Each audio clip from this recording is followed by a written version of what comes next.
ప్రభుత్వం మెడికల్ కాలేజీల ప్రైవేటీకరణకు వ్యతిరేకంగా వైఎస్ఆర్సీపీ ఆధ్వర్యంలో చేపట్టిన ఈ కోటి సంతకాల సేకరణ లక్ష్యాన్ని మించి వెళ్తోంది.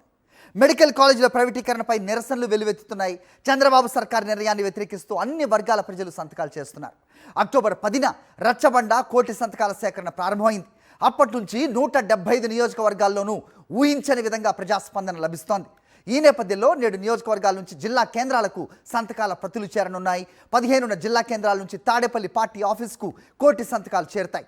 అనంతరం ఈ నెల 17న గవర్నర్ను వైఎస్ఆర్సీపీ అధినేత వైఎస్ జగన్మోహన్ రెడ్డి కలుస్తారు. గవర్నర్ను కలిసి ప్రజల నిర్ణయాన్ని తెలుపుతారు. కోటి సంతకాల ప్రతులను గవర్నర్కు అందజేస్తారు. ఆయన ప్రభుత్వ మెడికల్ కాలేజీల ప్రైవేటీకరణ నిలిపివేయాలని కోరనున్నారు వైఎస్ జగన్.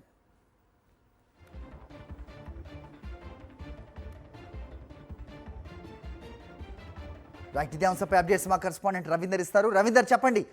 సో లక్ష్యానికి మించి సంతకాల సేకరణ జరుగుతోంది. సో ప్రజల్లో ఎంత వ్యతిరేకత ఉందో వేరేగా చెప్పనక్కర్లేదు. అయినా కూడా ప్రభుత్వం మొండిగా ముందుకెళ్తున్న పరిస్థితి, ప్రైవేట్ పరం చేయాలనే ఒకే ఒక దుర్బుద్ధి.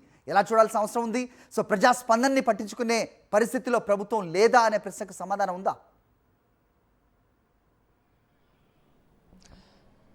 ఖచ్చితంగా ప్రభుత్వ మెడికల్ కాలేజీల ప్రైవేటీకరణ మీద రాష్ట్ర వ్యాప్తంగా కూడా ప్రజలు తీవ్ర ఆగ్రహం వ్యక్తం చేశారు హరి. ఎందుకంటే సాక్షాత్తు ముఖ్యమంత్రి చంద్రబాబు సొంత నియోజకవర్గం అయినటువంటి కుప్పం నియోజకవర్గంలో సైతం వైఎస్ఆర్ కాంగ్రెస్ పార్టీ పిలుపునిచ్చినటువంటి కోటి సంతకాల సేకరణకు పెద్ద ఎత్తున స్పందన లభించింది. ఒక కుప్పం నియోజకవర్గంలోనే దాదాపు 75,000కు పైగా సంతకాలు నమోదయ్యాయంటే పరిస్థితి ఎలా ఉందో అర్థం చేసుకోవచ్చు. అంటే సొంత నియోజకవర్గ ప్రజలు కూడా ఈ ప్రభుత్వ మెడికల్ కాలేజీలను ప్రైవేటీకరణ చేయడాన్ని వ్యతిరేకిస్తున్నటువంటి పరిస్థితి కనిపిస్తుంది. మొత్తం రాష్ట్ర వ్యాప్తంగా 175 అసెంబ్లీ నియోజకవర్గాల్లో కూడా ఒక్కొక్క నియోజకవర్గానికి కనీసం 55,000 నుంచి 60,000 వరకు సంతకాలు సేకరించాలని వైఎస్ఆర్ కాంగ్రెస్ పార్టీ మొదట్లో ఒక టార్గెట్ని పెట్టుకుంది. కానీ ఆ టార్గెట్ని మించి ఒక్కొక్క చోట అయితే దాదాపు 85,000, 90,000 వరకు కూడా వెళ్ళింది.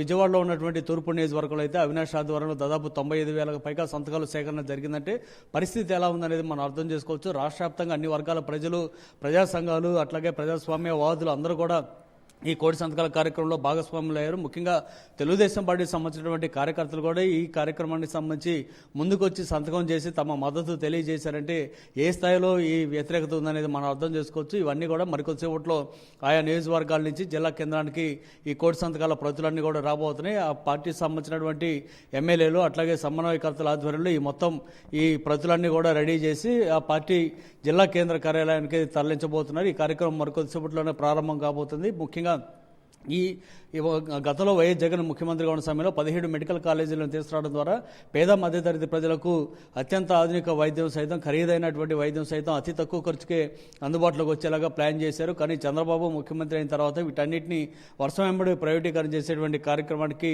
శ్రీకారం చుట్టినటువంటి పరిస్థితి ఉంది. ఈ నేపథ్యంలోనే పేద మధ్యతరగతి ప్రజలు తీవ్ర ఆగ్రహం వ్యక్తం చేస్తున్నారు. తమకి ఏదైనా అత్యవసర వైద్యం అవసరమైతే తమ పొలాలు, ఇల్లు, ఆస్తులన్నీ కూడా అమ్ముకొని రోడ్డున పడాల్సినటువంటి దుస్థితి ఏర్పడిందంటూ వారు ఆందోళన వ్యక్తం చేస్తున్నారు. ఈ నేపథ్యంలోనే వైఎస్ఆర్ కాంగ్రెస్ పార్టీ అధినేత జగన్ ఇచ్చినటువంటి పిలుపు మేరకు కోటి సంతకాలు పెట్టేందుకు కూడా వారందరూ కూడా పెద్ద ఎత్తున ముందుకు వచ్చి ఒక ఉద్యమంలాగా ఈ కార్యక్రమం కొనసాగిందంటేనే పరిస్థితి మనం అర్థం చేసుకోవచ్చు. అయినప్పుడు కూడా ముఖ్యమంత్రి చంద్రబాబు ఇదే విధంగా ముందుకెళ్తే కనుక ఖచ్చితంగా మళ్లీ విడత పోరాటానికి కూడా వైఎస్ఆర్ కాంగ్రెస్ పార్టీ సన్నద్ధం అవుతుంది. Hari. Okay Ravinder, thanks for the inputs.